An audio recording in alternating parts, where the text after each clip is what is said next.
Го следите неделното интервју на Слободна Европа. Во него гостин е вице-премиерот за евроинтеграција Фатмир Бесими. Господине Бесими, го водим разговорот непосредно пред објавувањето на извештајот за Македонија. Какви се вашите очекувања, имајќи предвид дека ви имавте лични разговори со еврокомесарот Филе, а и со оглед на неговиот остар настап? Јас очекувам еден објективен извештај со нотирање на сите реформи и работи што се направени во овој период од декемвриските заклучоци и приоритетите што се дефинирани во високиот пристапен диалог за Република Македонија за членство во Европска унија, како и тие теми што беа во заклучоците во декемвриските заклучоци во Советот на Европа, како што се приоритетите на ХЛАД, добрососедските односи и прашањето за името. Овие работи ќе бидат нотирани во извештајот и очекувам тоа да биде објективен, со нотирање на прогресот што Република Македонија го има направено во овој период, но секако тамо ќе ги има и работите што следат во наредниот период што треба да ги направи владата на Република Македонија, односно Македонија до јунскиот самит на земјите членки на Европска унија. Дали оваа посета на Филе може да смени нешто на подобро или на полошо во извештајот со оглед на расположението кое што осетно се промени на крајот?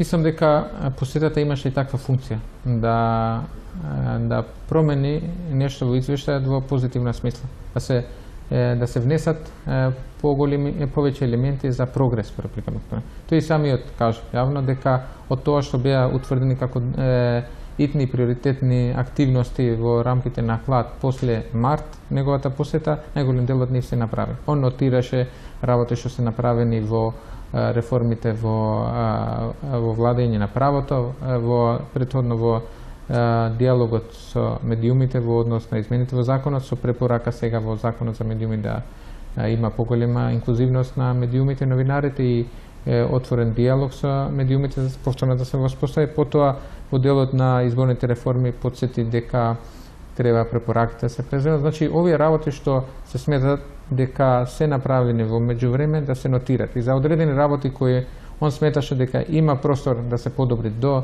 дека се драфтира на текстот на извештајот, да може да се направат, за да може да се нотират. Значи, целта на посетата беше да се најдат аргументи повише да се стават во функција на Република Македонија. Со други зборови, покрај ова цел имаше и една друга цел.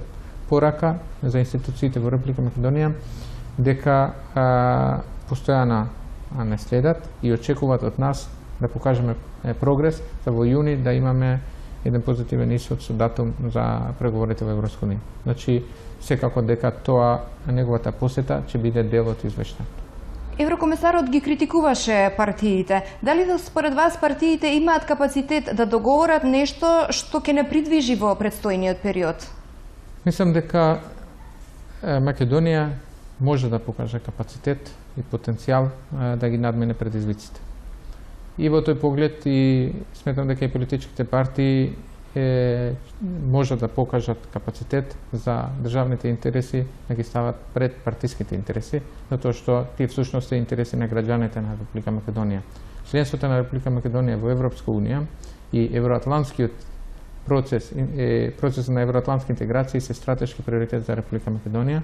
Тоа се стратешки приоритет кој добива или ужива најголема поддршка од граѓаните на Република Македонија, 80-90% од страна граѓаните на Република Македонија и политичките партии како институции кои го водат политичкиот процес на Република Македонија за членство во Евроатлантската заедница, во конкретниот случај за Европска унија, треба да рефлектира волјата на граѓаните и затоа сметам дека тоа што е како препорака ќе се најде капацитет за да се надминат сите разлики во однос на начинот и пристапот за евроатлантската перспектива на Република Македонија и тоа како што се декларира од страна на сите политички партии де факто да застанат зад овој процес и Република Македонија во јуни да може да има голем исчекор напред во процесот на членство во Европска унија. Велите дека Европската агенда останува приоритет. Како го објаснувате тоа што една од главните забелешки на комесарот се однесува на медиумите, зашто е прекина диалогот? И што планирате да направите во наредниот период и со оглед на најновите недоразбирања околу законот за медиуми? Во однос на законот за медиумите веќе е објавен од страна на Министерството за информатичко општество и јавна администрација за јавна расправа. И со оглед на разговорите што имаме и од надлежното министерство, како и од разговорите и приоритетите дефинирани во високиот пристапен диалог и неформалните средби со Сдруженија на новинари, мислам дека и тоа што беше јавно истакнато од нивна страна, една од главните забелешки беше краткиот рок за можност за дискусија. Тоа што се заклучи и во рамките на диалогот на високиот пристапен диалог се однесува на можност, значи тоа што ќе обезбедиме да биде транспарентен процес, инклузивен и да има доволно време за коментари и квалитативни коментари од страна на сите релевантни институции што се затегнати со овој закон, да може да го дадат својот придонес и Република Македонија да добие квалитетен закон за медиумите. И во однос на диалогот, ние ќе ги правиме ќе продолжиме да направиме напори, тој диалог да се воспостави повторно и да покажеме волја на интерес за тоа што пред се тоа е интерес на Република Македонија и демократијата на Република Македонија. Какви се вашите очекувања од новата априлска средба кај медијаторот Метју Нимиц? Имате ли некакви очекувања? Мислам дека секоја средба и секој предлог е за поздравување, затоа што таму се разменуваат мислења и идеи како да се дојде до решение. Секој предлог е поблиско до решението. Секој нов предлог или секоја нова средба е чекор поблиско до решението. И затоа јас поздравувам ова што се случи овие денови во Њу Јорк и би апелирал дека такви средби и тој процес треба да се динамизира со цел ние да можеме што поскоро да го заокружиме тој процес успешно. Јас повторно ќе кажам, со оглед на тоа дека ова е долг процес, не би било соодветно да прогнозирам, затоа што е процес што зависи не само од една страна, но тоа што можам со сигурност да кажам е исклучително важно процесот да се динамизира, исклучително е важно да сме активни, исклучително е важно не само за Република Македонија, и за Европска унија, и за Грција, и за регионот да има напредок за Македонија и за останатите земји од регионот за започнување на преговорите со Европска унија да станеме членка на Европска унија. На вашата партија приоритет е влез на Македонија во НАТО и во Европската унија и со таква обврска се деклариравте пред вашето членство.